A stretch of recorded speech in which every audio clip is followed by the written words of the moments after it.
morning edition from NPR News.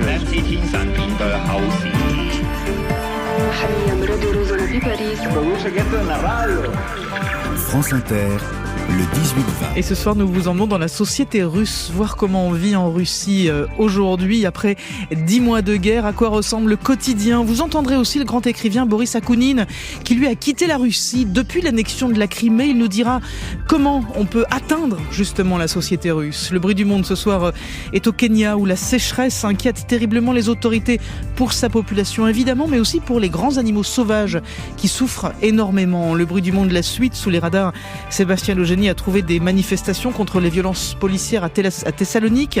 La Bulgarie qui cherche Elon Musk désespérément, et des nouvelles aussi de Salman Rushdie. 18h50, c'est le cinéma en VO. Et Alexis Demeyer ce soir, qui a vu Les Bonnes Étoiles de Hirokazu Koreeda en salle ce mercredi. 18h55, c'est Le Monde d'après de Franck Madvon.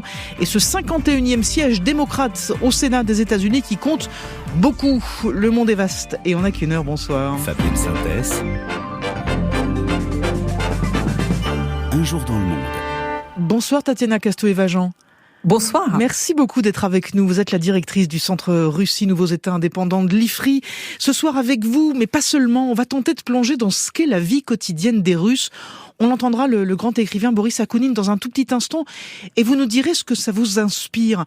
Un mot avant, si vous le voulez bien, Tatiana Castoué-Vajan, depuis l'annonce de la mobilisation russe, et même avant d'ailleurs, on dit qu'il y a eu 300 000 mobilisés, il y a presque 700 000 jeunes Russes qui ont quitté le territoire. Qu'est-ce que vous savez, qu'est-ce que vous en savez-vous? Qu'est-ce que ça change dans la vie quotidienne en Russie? Est-ce que c'est visible, la rue, les commerces, les entreprises, que beaucoup sont partis, que beaucoup de jeunes surtout sont partis? Écoutez, c'est assez paradoxal, mais après, en effet, le réveil qui a été la mobilisation pour la majorité des gens, le réveil qui vraiment a fait rentrer la guerre dans les maisons, il y a à nouveau une sorte de new normal, d'une nouvelle normalité qui s'installe. Les cafés, les terrasses sont pleins. Évidemment, il y a quelques produits, quelques marchandises occidentales qui ont disparu des comptoirs. Il y a l'inflation, mais l'inflation en partie était déjà là avant les événements.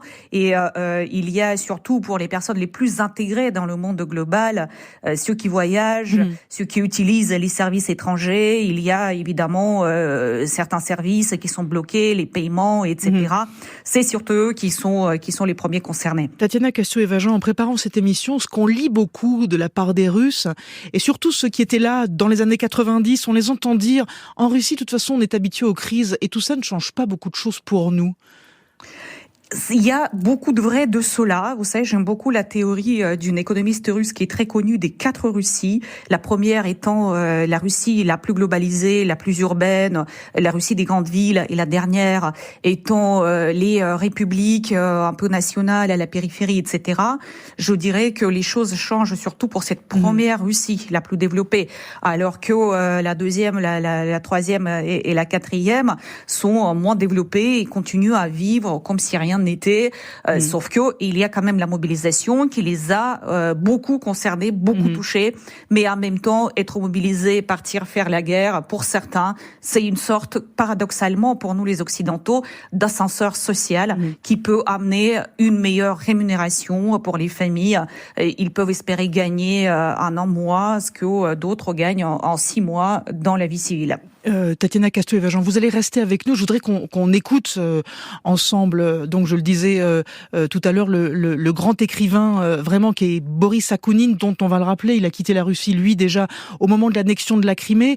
Depuis, avec un groupe d'intellectuels russes, il a décidé de s'organiser en créant un mouvement qui s'appelle Vraie Russie, en opposition à celle de Poutine. Parmi ces intellectuels, il y a Baryshnikov, le grand danseur, il y a Sergueï Gouirev, l'économiste, et donc lui, c'est Virginie Pironon qu'il a rencontré. Voici ce qu'il dit après 10 mois de guerre, et on se retrouve après. Si on regarde ce qu'il se passe de façon non émotionnelle, mais d'un point de vue historique, ce que nous observons en ce moment est un drame colossal. Un drame que j'appellerais la faillite du dernier empire. L'Empire soviétique a causé sa propre perte en lançant la guerre avec l'Afghanistan. Et l'Empire de Poutine est en train de faire la même chose avec la guerre en Ukraine. Une guerre qu'il ne peut pas remporter. Vladimir Poutine est arrivé au pouvoir en Russie il y a plus de 20 ans. Qu'est-ce qui s'est passé entre-temps? Comment il en est arrivé là? Il y a souvent une fracture qui s'opère chez les personnes qui sont au pouvoir et la réalité. Il se considère comme un grand homme, quelqu'un qui est entré dans l'histoire. Il a inauguré de nombreux monuments en hommage à un autre Vladimir, Vladimir le Saint, pour que les Russes commencent à faire le parallèle entre les deux. Je suis Vladimir et voilà l'autre, Vladimir Ier. Et à nos pieds, tous les autres ne sont que des pygmées. On sait que Vladimir Poutine a décidé de remettre sur pied l'Empire soviétique. Il l'a souvent dit que pour lui, la plus grande catastrophe géopolitique du XXe siècle a été l'effondrement de l'URSS et donc il veut la rétablir, sans comprendre du tout que son économie représente 1,5% de l'économie mondiale, que son armée est un tigre de papier. Il est entouré de personnes étroites d'esprit, petites, carriéristes, et il a l'impression que le monde entier fonctionne de cette façon. C'est ce qui explique d'ailleurs son erreur magistrale à propos de Zelensky et de l'Ukraine. Il pensait vraiment qu'ils allaient tous prendre peur et renoncer. Que s'ils les achetaient, ils se laisseraient corrompre. C'est une histoire vieille comme le monde.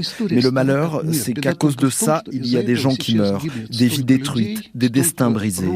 Et j'ai bien peur que le pire soit encore à venir.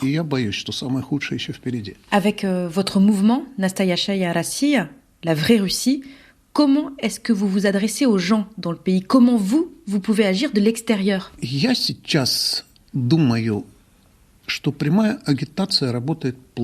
Je pense aujourd'hui qu'une propagande trop directe, ça ne fonctionne pas. Parce que quand tu parles avec des gens qui n'ont aucune culture politique, leur parler avec des slogans politiques ne sert à rien. Ça ne convainc personne. Dire que la guerre, la dictature, c'est mal, ça ne donne rien. Ce qu'il faut faire, par exemple, c'est écrire une chanson qui amène ceux qui l'écoutent à se dire « Oh, la guerre, c'est dégueulasse ». Ou alors leur faire lire un roman qui leur fait comprendre de l'intérieur comment Poutine et son entourage se comportent. C'est avec ce genre de soft power qu'on fait avancer les choses. C'est ce qui marche le mieux de mon point de vue. C'est ce que nous pouvons et ce que nous devons faire. Malheureusement, personne ne nous aide pour ça, bien au contraire. Parce que l'état d'esprit qui règne, c'est de dire qu'il n'y a pas de différence entre le poutinisme et les Russes, de dire que tous les Russes sont mauvais. Donc le message le plus important, celui qu'il faut qu'on fasse passer en Russie, c'est de dire on n'est pas contre vous, mais contre Poutine. On est de votre côté, on souhaiterait vous voir libre. C'est une guerre pour votre liberté que nous menons. Voilà, ce message manque terriblement. C'est même une catastrophe. Parce que c'est comme si le monde entier s'était mis d'accord pour aider Poutine. Parce que c'est dans son intérêt, à l'heure où les Russes sont rejetés dans le monde entier, de leur montrer qu'ils n'ont en fait nulle part où aller, excepté de retourner vers lui. Ils doivent même se mettre à genoux devant lui. J'ai le sentiment que le monde entier aide Poutine à transformer le pays en un immense camp assiégé. Regardez, aujourd'hui, des centaines de milliers de jeunes hommes ont fui le pays parce qu'ils ne voulaient pas devenir des meurtriers. Ils ne veulent pas faire partie de l'armée de Poutine. Et qu'est-ce qu'il se passe pour eux? Ils ne peuvent se tourner vers personne, parce que personne ne veut d'eux. Et maintenant, beaucoup d'entre eux commencent à revenir en Russie parce qu'il n'y a pas d'issue. Et où reviennent-ils? Dans l'armée de Poutine. Parce qu'ils ont compris, personne n'a besoin d'eux. Ces Russes qui ont voulu fuir la Russie savent que c'est presque impossible en réalité. Si tu fuis, tu ne peux vivre nulle part. Tu n'as le droit de vivre nulle part. Partout, tu rencontres des gens qui fuient Poutine. Mais il ne faut pas haïr ces Russes qui fuient aussi. Ça ne sert à rien. Au contraire, il faut les soutenir. Cette situation, de mon point de vue, va permettre à Vladimir Poutine de se maintenir encore au pouvoir, encore longtemps. Et c'est un gros problème. Boris Akounine avec Virginie Pironon, qu'on remercie vraiment. Tatiana Castoué-Vajan, moi, il y a une chose que je trouve très émouvante dans ce qu'on a entendu. Il dit aucun discours ne passe en Russie, ça n'a pas de prise. Je me demande si c'est ce que vous constatez, vous aussi. Vous travaillez à l'IFRI, vous êtes chercheuse, vous avez besoin de ces allers-retours-là. Est-ce que même chez vous, chez les universitaires avec lesquels vous êtes en contact, ce fil-là est quasiment rompu ou totalement rompu ? On n'a pas complètement rompu, on continue à parler avec plusieurs collègues, même si les choses sont devenues très difficiles et chacun campe sur ses positions. Je me rends compte de quelque chose de très surprenant. Chez les Russes, la majorité de ceux à qui je parle ont l'information, comme nous, en installant le VPN, etc. Mais il y a un refus d'y croire. Par exemple, pas plus loin qu'hier, il y avait un ami qui m'affirmait que l'armée russe ne touche pas, ne bombarde pas les civils, les maisons civiles, etc., que tout cela, c'est la propagande, et toute photo qu'il peut voir dans les médias occidentaux et sur les réseaux sociaux, etc., ce n'est que du montage. Même chose, la Boutcha, il y a beaucoup de choses derrière pour décortiquer pourquoi ça se passe de cette manière. Il y a vraiment le refus psychologique, parce que c'est extrêmement dur d'accepter que son propre État puisse faire cette violence. Donc, pour se préserver, il y a une sorte de rejet. Non, c'est pas possible. Cela ne peut pas être vrai. Et ensuite, l'argument qui sort souvent, c'est nous avons gagné la Deuxième Guerre mondiale, nous avons vécu le grand mal, donc forcément, nous sommes la force du bien. Nous ne pouvons pas faire nous-mêmes ce mal-là. Donc, je pense que le jour où le message va aller jusqu'à ces gens-là, que voilà ce que fait en réalité l'armée russe, et ils vont y croire, là, le monde de Poutine, le château de cartes de Poutine va s'effondrer. Mais on y est très loin. C'est très dur de passer par ce mur de béton. Parce qu'effectivement, ce que dit Boris Akounine, il dit le pire est à venir. Et ce que j'entends en creux dans cette phrase, c'est « Ne vous bercez pas d'illusions, vous les Occidentaux, la Russie ne se retournera pas contre ses dirigeants ».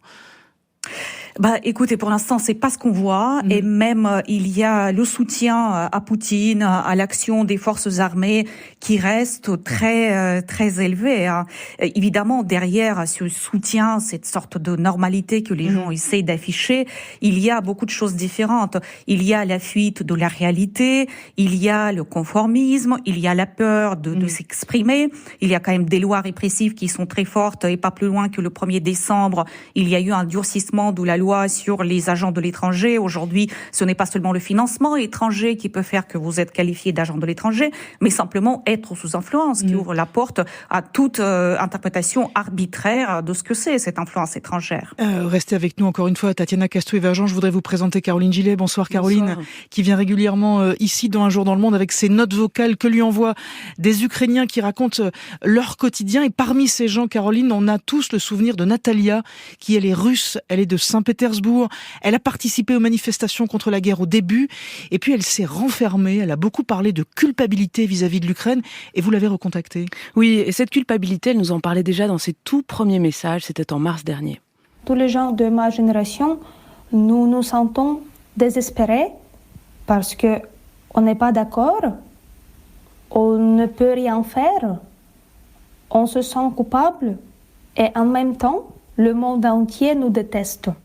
Natalia, qui témoigne sous pseudo, avait réussi à quitter le pays, mais son compte russe étant bloqué à l'étranger, elle ne pouvait plus retirer d'argent, alors obligée de rentrer vivre dans le sud de la Russie chez ses parents. Elle envoie beaucoup moins de notes vocales. Parfois, pourtant, elle m'écrit sur des sujets inattendus. L'autre jour, certains ont commencé à partager leur bilan d'écoute de l'année sur les plateformes comme Spotify, et Natalia m'a envoyé ceci. Ce n'est pas possible, ce n'est plus possible d'utiliser Spotify, et quand je vois tous ces stories sur Instagram, je me souviens que il y a une année, moi aussi, je pouvais poster une chose comme ça. La vie était normale. Et en 10 mois de guerre, elle qui était donc militante en mars, a beaucoup changé. Je suis devenue très fermée, et quand même, je ne parle pas de la situation même avec mes proches. Je ne regarde presque pas les nouvelles. Bien sûr, c'est impossible de les ignorer complètement parce que ça touche directement ma vie. Et j'essaie de vivre sans penser à ce que se passe, et je comprends que cette position n'est pas vraiment active, mais depuis, je ne sais pas, 3 mois, je ne sais pas, peut-être je suis déprimée et sans force, je ne sais pas. Et ce qui préoccupe le plus Natalia, Caroline, c'est la mobilisation partielle. Oui, qui avait été annoncée par le chef de l'État russe au début de l'automne. Ma ville natale n'est pas grande, et je peux dire que dans ma ville natale, 75 personnes ont été déjà mobilisées. C'est passé le premier jour après la nouvelle. C'est effrayant. Et bien sûr, personne ne veut participer à cette guerre. ce qu'ils voulaient. Ils sont déjà à la guerre, ou peut-être ils sont morts, je ne sais pas. Mais maintenant, ce sont les jeunes hommes, les travailleurs, les ouvriers, ce sont juste les gens simples. Et ils doivent participer à la guerre qu'ils ne voulaient pas commencer. On la remercie vraiment, Natalia, encore une fois, parce qu'elle n'avait beaucoup ému au début, cette jeune femme. Et là encore, et ce qui est encore plus émouvant, Tatiana Castou-Evajan, c'est ce qu'elle dit.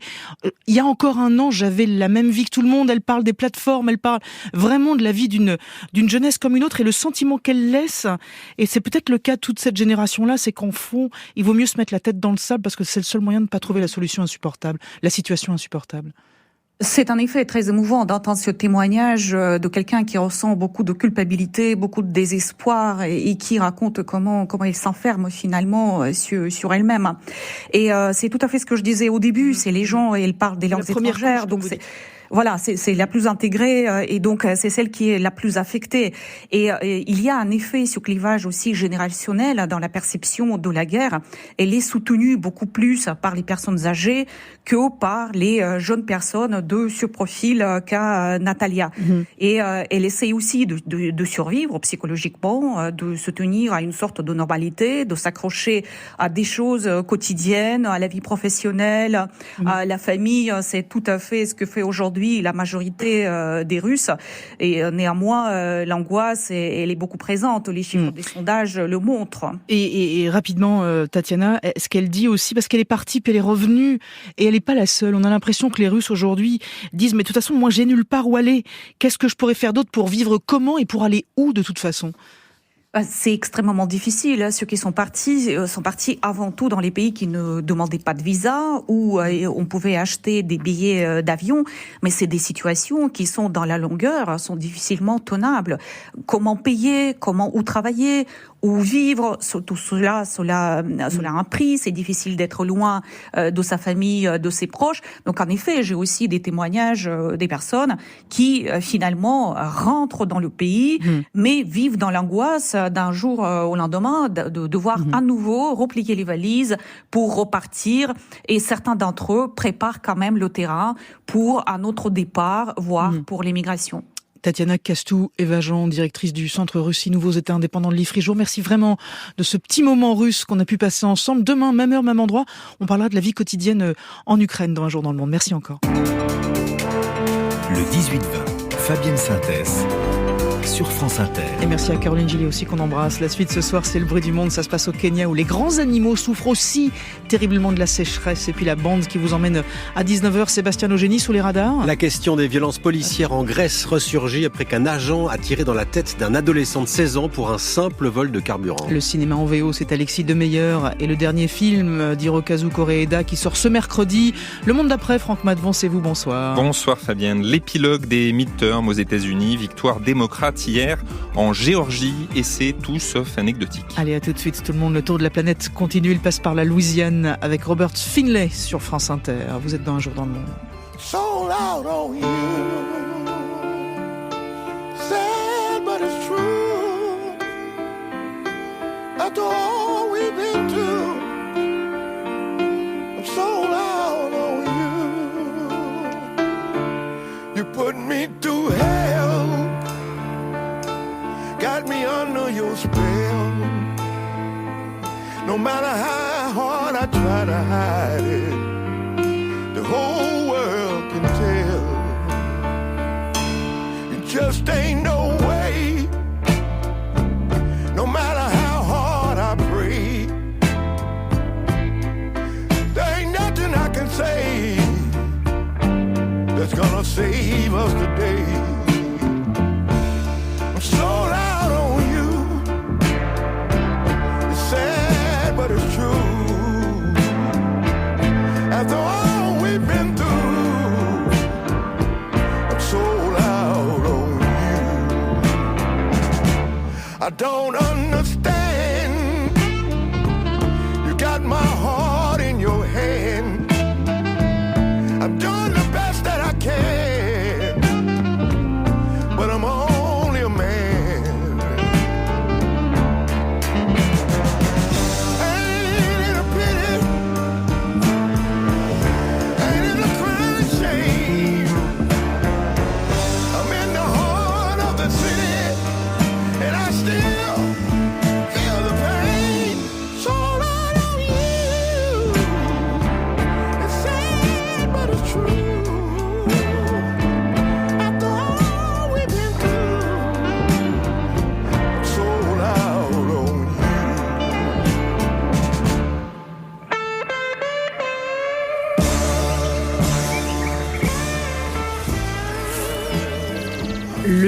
du monde ce soir est au Kenya, qui fait face à la pire sécheresse. Depuis 40 ans, 4 millions de Kenyans sont en insécurité alimentaire et la faune sauvage est gravement atteinte, particulièrement à Amboseli, c'est dans le sud du pays, c'est l'un des sanctuaires pour les éléphants du Kenya et des dizaines d'autres espèces sauvages.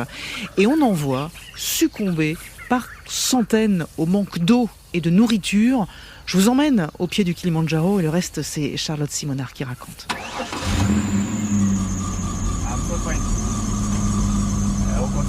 Daniel Kutata est un ranger chevronné. Il entame sa patrouille matinale dans cette réserve d'Amboseli. Sa mission, protéger les animaux sauvages. Mais depuis quelques mois, son rôle a changé. En ce moment, les animaux meurent. Alors notre mission, c'est de patrouiller pour repérer les carcasses fraîches et en faire état au quartier général. Ici, la pluie n'est pas tombée depuis plus de 8 mois. La terre rouge n'est que poussière et la végétation a laissé place à des buissons épineux. L'herbier grisâtre, comme si tout ici avait brûlé. Daniel Kutata s'arrête devant cette girafe, la peau sur les os, qui peine à marcher. Là, c'est un adulte mâle. Regardez, il est si maigre. Certains arbres sont encore verts, mais ils sont trop hauts pour qu'ils puissent les atteindre. Les animaux les plus âgés, ainsi que les plus jeunes, sont les plus vulnérables. 90% de la faune sauvage de ces réserves du sud du Kenya sont considérées comme décharnées par les défenseurs de l'environnement. Daniel Kutata poursuit sa patrouille macabre. Rien qu'ici devant nous, nous avons 4 carcasses de zèbres. Là, c'est celle d'un tout jeune zèbre. J'avais essayé de l'aider à se relever et le remettre sur ses pattes, mais il était trop faible pour survivre. Des centaines de zèbres, de gnous, de buffles, de girafes sont morts du manque de nourriture depuis le mois de juin. Au quartier général de la fondation Big Life, qui lutte pour la protection de l'écosystème d'Amboseli, on parle d'hécatombe. Daniel Olesambu est l'un des cadres de la fondation. C'est un vrai désastre. L'un des indicateurs les plus inquiétants est la perte des herbivores, les zèbres, les gnous. En général, ils sont capables de migrer des kilomètres vers d'autres endroits pour trouver de la nourriture, mais désormais, ils n'ont nulle part où aller. Un grand nombre d'entre eux meurent, et puis les autres victimes sont les éléphants. Ils tombent les uns après les autres. Rien qu'ici, une centaine d'éléphants a déjà succombé à la sécheresse, plus de 200 à l'échelle du pays sur les 8 derniers mois. Trouver une nouvelle carcasse d'éléphant, c'est ce que redoute chaque matin Daniel, le ranger. Près de ce marécage, une jeune femelle gît sur le sol. Juste devant nous, il y a la carcasse d'une jeune femelle éléphant. Elle est morte la semaine dernière. Elle était très faible. Elle ne pouvait plus marcher ni même manger. Et là, sur la droite, c'est un membre de sa famille qui vient se recueillir. Pour tenter de leur venir en aide, la fondation Big Life ainsi que les autorités distribuent des ballots de paille dans les réserves du pays. Ce matin, à Amboseli, il ne reste rien de ce qui a été distribué la veille. On est sorti de la voiture et vous voyez, les zèbres ne s'encourent pas. Ça, c'est inhabituel. Ils pensent qu'on leur apporte de la paille. Chaque jour, on dépose ici 10 ballots. Mais vous voyez, tout est déjà parti. On voit des éléphants, des gazelles, des zèbres, des gnous, des élans venir ici. Mais 10 ballots, ce n'est pas assez pour tout le monde. Alors parfois, ils se battent. Les animaux sauvages dépendent désormais de l'homme pour se nourrir, une situation inédite. Au-delà de la faune, c'est toute la population de cette région qui souffre du manque d'eau et de pâturage. Ces communautés pastorales vivent exclusivement de leur bétail et de leur culture. La concurrence devient féroce entre les hommes et les animaux pour le peu de ressources disponibles. Joseph est à la tête d'une petite plantation de tomates qui borde la réserve. La veille encore, des hippopotames et des éléphants affamés ont ravagé la moitié de la plantation. Ils viennent manger mes tomates pendant la nuit. Depuis que la sécheresse a commencé, ils viennent tous les jours dans mon champ. J'en ai marre. Je dépends de ces tomates pour pouvoir nourrir ma famille. Culture saccagée et du bétail tellement faible qu'il devient une proie facile pour les prédateurs. Daniel Olesambu de la fondation Big Life tente de désamorcer l'escalade des conflits entre les hommes et les animaux. Le bétail est tellement faible qu'il devient la cible des prédateurs, des félins comme les guépards, les lions qui en raffolent. Les hyènes aussi tuent les chèvres et les moutons en grande quantité. Nous avons un programme de compensation pour les éleveurs, car sinon leur nervosité atteint un tel niveau qu'ils pourraient empoisonner ces animaux. La saison des pluies a débuté il y a plus d'un mois au Kenya. Au pied du Kilimandjaro, des précipitations sont enfin tombées ces derniers jours. Mais les météorologues le savent, cette saison des pluies sera une nouvelle fois insuffisante pour régénérer l'écosystème d'Amboseli. Charlotte Simonard pour le reportage, merci beaucoup.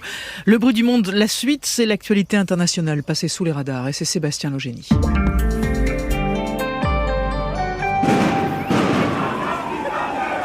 Et Sébastien, ça c'est une manifestation qui dégénère hier soir dans les rues de Thessalonique. C'est la deuxième ville de Grèce. La Grèce secouée par une nouvelle affaire de violence policière. Oui, c'était lundi dernier. Un adolescent âgé de 16 ans issu de la communauté rom est grièvement blessé à la tête par la balle d'un policier. Il est actuellement dans un état critique entre la vie et la mort. Le policier impliqué lui a tiré dessus alors que le jeune garçon venait de s'enfuir d'une station essence sans avoir payé une facture de 20 €. Le policier a été arrêté, poursuivi pour tentative d'homicide, mais remis en liberté conditionnelle. Un drame qui a provoqué d'importantes manifestations de colère dans la communauté rom, mais aussi hier soir donc dans les rues d'Athènes et de Thessalonique, où la gauche et les associations commémoraient l'anniversaire de la mort d'un autre adolescent de 15 ans tué sans raison par un policier en 2008. La presse grecque couvrait les événements d'hier. 11 000 manifestants avec en tête une banderole « La vie des Roms compte ». Le débat sur les violences policières ressurgit donc régulièrement dans ce pays. Le médiateur grec du citoyen a recensé en 2021 300 plaintes dans le pays, une hausse de 17% par rapport à 2020. En 2019, déjà, une commission d'enquête spéciale faisait état d'un niveau alarmant d'impunité policière. Aucune recherche de témoins ni de preuves médicales. Le gouvernement et le Premier ministre en face défendent leurs forces de l'ordre bec et ongle. La police fait son travail, a lancé récemment le Premier ministre, même si elle manque parfois, je cite, de formation. Allez, direction la Bulgarie où un simple tweet d'Elon Musk a mis tout le pays en émoi. Le tweet en question date du 22 novembre dernier. Le patron de Tesla réagit à une magnifique photo postée sur le réseau social dont il est aujourd'hui le propriétaire. Cette photo représente l'impressionnante forteresse de Belogradchik située en Bulgarie. Je suis quasiment certain que c'était dans Elden Ring, écrit Musk, grand fan de ce jeu vidéo où abondent les châteaux fortifiés perdus dans la brume. Un tweet a priori sans grand intérêt mais qui va susciter une onde de choc à l'autre bout de l'Europe. Le ministre du Tourisme bulgare répond immédiatement « Cher Elon, Belogradchik, c'est en Bulgarie et je vous invite à venir visiter ce site. » Depuis la Bulgarie bruisse de rumeurs. Elon Musk, l'homme le plus riche du monde, va-t-il venir visiter la Bulgarie, le pays le plus pauvre de l'Union européenne? Les optimistes y croient et publient sur Internet des montages du milliardaire avec l'habit traditionnel bulgare ou un verre de rakia, la boisson populaire locale. Et puis, il y a les plus pessimistes comme le maire de Belogradchik. Boris Nikolov, qu'on entend là, ne croit guère à la venue d'Elon Musk dans les splendides ruines de son château fortifié. Cela fait plusieurs jours que la nouvelle de Musk circule dans les médias, la société, mais ça ne change rien ici. Il n'y a toujours pas de changement dans la fréquentation touristique. Ce qu'il faut, dit-il, c'est une politique du gouvernement, pas compter sur des tweets. La ville de 5500 habitants perdue dans la brume ne se prend même plus à rêver. 40% de ses habitants vivent sous le seuil de pauvreté. La plupart des jeunes partent vivre à l'ouest de l'Europe. Ce n'est pas Elon Musk qui va changer ça. Elon Musk n'a toujours pas répondu à l'invitation des autorités bulgares. S'il vient, les plus facétieux lui conseillent de se déplacer en navette spatiale plutôt qu'en Tesla pour éviter les nids de poules. Allez, on termine avec de bonnes nouvelles de Salman Rushdie. 4 mois après avoir été grièvement blessé dans une attaque au couteau dans le nord des États-Unis, une attaque qui a choqué le monde entier, l'écrivain britannique Salman Rushdie a dévoilé ce lundi dans le magazine The New Yorker un extrait de son prochain roman. Le prestigieux journal des élites culturelles américaines a mis en ligne sur son site un extrait intitulé A Sack Full of Seeds du 15e roman du Salman Rushdie, Victory City. Roman à paraître début février prochain. Le livre raconte le récit épique d'une femme au XIVe siècle dans ce qui forme aujourd'hui une partie de l'Inde. Salman Rushdie, âgé de 75 ans, agressé par un Américain d'origine libanaise, a perdu la vue d'un œil et l'usage d'une main. Sébastien, merci beaucoup. À demain, bien sûr, vous partez avec un clin d'œil de Chewbacca qui programme cette émission pour me faire plaisir. Aussi Kenzo Shaiki, vous savez qui c'est? Pas du tout. C'est un japonais qui avait sorti en 2003 un album hommage à Serge Gainsbourg. L'album s'appelle L'homme à la tête de sushi. Et voici Harley Davidson.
On adore cette reprise en japonais d'Harley Davidson. Elle est signée Kenzo Saeki. C'est sur France Inter. Le cinéma, c'est le mercredi, c'est cinéma, et c'est Alexis Demeyer. France Inter. Un jour dans le monde. So, let me start.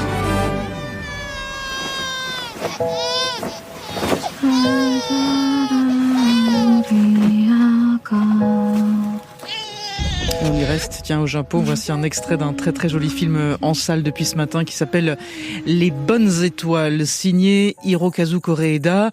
4 ans après la Palme d'Or pour Une affaire de famille, le cinéaste japonais était donc de retour sur la croisette à Cannes en mai dernier avec cette comédie dramatique récompensée par un prix d'interprétation. Voilà que le film arrive en salle ce mercredi. Bonsoir Alexis Demeyer. Bonsoir à tous. Alexis, Koreeda s'empare ici d'un sujet compliqué, le trafic d'enfants. Oui, c'est la porte d'entrée choisie cette fois-ci par le réalisateur pour creuser son sillon préféré, celui de la famille. L'action se déroule en Corée du Sud et débute par une scène nocturne et pluvieuse lors de laquelle une jeune femme dépose son bébé dans une boîte devant un orphelinat avant de repartir. Belle trouvaille de scénario, me direz-vous, sauf que ce système de boîte à bébé est bien réel, comme nous l'explique Hirokazu Koreeda. C'est un dispositif qui existe vraiment. Il y a par exemple une boîte à bébé dans la préfecture de Kumamoto, au sud de l'archipel japonais, et il y a également des boîtes en Corée du Sud. Le nombre de bébés déposés dans la boîte située à Séoul est 10 fois supérieur à celui de la boîte installée au Japon. Mais que ce soit en Corée ou au Japon, ce système divise la population. C'est devenu un sujet de société qui suscite des débats régulièrement dans les médias. Et donc je me suis dit que ce serait intéressant d'en faire le matériau d'un film. Grand bien lui en a fait. Koreeda nous entraîne dans un touchant road movie puisqu'il nous fait monter à bord d'un van en compagnie d'une femme, 2 hommes et un couffin. Le cinéaste japonais convoque pour l'occasion, Alexis, plusieurs stars coréennes. Et notamment Song Kang-ho, le héros de Parasite, la Palme d'Or 2019. Il interprète cette fois-ci un quinquagénaire criblé de dettes qui tente de vendre un nouveau-né. Bref, un personnage d'anti-héros comme il les affectionne et qui a su séduire le jury cannois de Vincent Lindon. Le prix d'interprétation masculine est attribué à Song Kang-ho.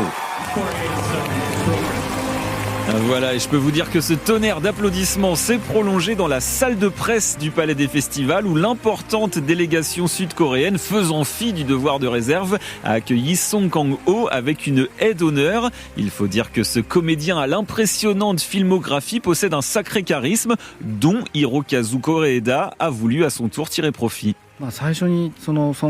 Song Kang-ho est vraiment à l'origine de l'identité et même de la structure du film. J'ai toujours apprécié cet acteur parce qu'on a l'impression que le bien et le mal cohabitent en lui. C'est-à-dire qu'il peut avoir un sourire éclatant et pourtant, on a l'impression qu'il a un petit nuage au-dessus de sa tête. Il peut bien sûr aussi jouer des rôles de méchants, mais avec un fond d'humanité.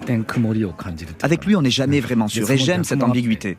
La première image du film qui m'est venue en tête, c'était celle de Song Kang-ho en tenue de prêtre qui prenait un bébé dans les bras en lui parlant avec un grand sourire et qui en même temps avait déjà cette intention de le vendre.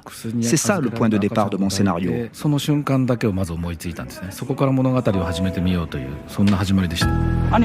가족 여행을 방해하고 그래?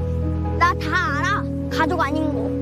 이성이 팔려고 그러잖아. Les Bonnes Étoiles, malgré ses bons sentiments et ses quelques longueurs, est une œuvre très convaincante d'une belle maîtrise formelle. C'est avec une grande tendresse que Koreeda filme les affaires de cette famille dysfonctionnelle. Allez, ça s'appelle Les Bonnes Étoiles, signé Hirokazu Koreeda. C'est en salle ce mercredi. Alexis Demeyer, merci. Fabienne Synthèse, le 18-20. Le monde d'après de Franck Madvon. Franck, aux États-Unis, on connaît enfin les résultats définitifs des élections à mi-mandat. Un dernier sénateur a été élu hier au second tour en Géorgie. Donc victoire du démocrate Raphaël Warnock. En apparence, ça change pas grand-chose. Les démocrates étaient déjà assurés de conserver le contrôle du Sénat, mais en réalité, ce succès a une importance majeure pour les démocrates. Et d'abord, quelques mots sur ce duel. C'était l'un des principaux bras de fer des midterms entre deux Afro-Américains. Vous en aviez parlé, Fabienne, à la veille du scrutin, lors d'une émission spéciale en Géorgie. D'un côté, donc, le démocrate Raphaël Warnock, qui l'a emporté. 53 ans, bouc, lunettes, crâne chauve. Il était pasteur dans l'église où officiait Martin Luther King en personne à Atlanta. Il a grandi dans un milieu pauvre, fils d'un pasteur, justement, et d'une mère ayant travaillé dans les champs de coton. C'est le sortant, on avait déjà parlé de lui lors de son élection en 2020, un scrutin spécial alors en raison du retrait pour raison de santé du républicain en poste. Warnock a dû remettre son mandat en jeu dès cette année. Il est cette fois élu pour 6 ans comme tous les sénateurs. Face à lui, le vaincu donc, Herschel Walker, 60 ans et un bon quintal. C'est une ancienne gloire de football américain qui a pour parrain en politique un certain Donald Trump. L'ancien président l'avait propulsé sur le devant de la scène lors de la convention républicaine en 2020, puis il l'a poussé à se présenter au détriment de figures locales du parti républicain. Walker est anti-avortement, un élément central de sa campagne, entaché par des scandales. 2 anciennes compagnes l'ont accusé de les avoir incités à avorter. Plus de 400 millions de dollars ont été injectés dans cette bataille emblématique qui a donné lieu à un second tour car aucun candidat n'a dépassé 50% au premier. Scrutin local mais impact national. C'est donc en soi une victoire précieuse pour les démocrates. Et cette victoire, Franck, renforce la majorité démocrate au Sénat. Bien sûr, un rappel d'abord, pendant la première partie de son mandat, Joe Biden a pu compter sur une chambre des représentants démocrates et un Sénat contrôlé aussi par son parti, 50 sénateurs de chaque côté, mais avantage aux démocrates grâce à la vice-présidente Kamala Harris qui peut faire basculer les votes. Cette fois, les démocrates ont perdu la majorité à la Chambre, mais la victoire de Warnock les place en meilleure position au Sénat, 51-49. Comme le dit le chef de la majorité à la Chambre, Chuck Schumer, le chef de la majorité démocrate, donc, la différence, ce n'est pas 1%, c'est un monde. Jusqu'ici, les démocrates devaient sans cesse batailler avec des sénateurs conservateurs qui avaient de fait un droit de veto sur leurs projets, en particulier Joe Manchin, l'élu de Virginie occidentale. Il a beaucoup œuvré pour édulcorer les grandes lois de la première partie du mandat de Joe Biden. Les démocrates pourront aller plus vite dans certains domaines. On pense à la confirmation des juges fédéraux, souvent nommés à vie. Enfin, la vice-présidente Kamala Harris aura plus de liberté, elle sera moins souvent sollicitée pour faire basculer un vote. Bien sûr, les républicains contrôlent désormais la Chambre, le pouvoir des démocrates est bridé, mais ce contrôle renforcé du Sénat n'est pas anecdotique. Et alors cette victoire en Géorgie place aussi les démocrates en meilleure position pour 2024. Évidemment, 2024 c'est loin, mais aux États-Unis, vous le savez Fabienne, les 2 dernières années d'un mandat présidentiel servent bien souvent à préparer la prochaine élection. Premier enseignement, on le répète, il n'y a pas eu de vague rouge promise par Trump. Cette victoire en Géorgie confirme que les démocrates ont fait mieux que résister.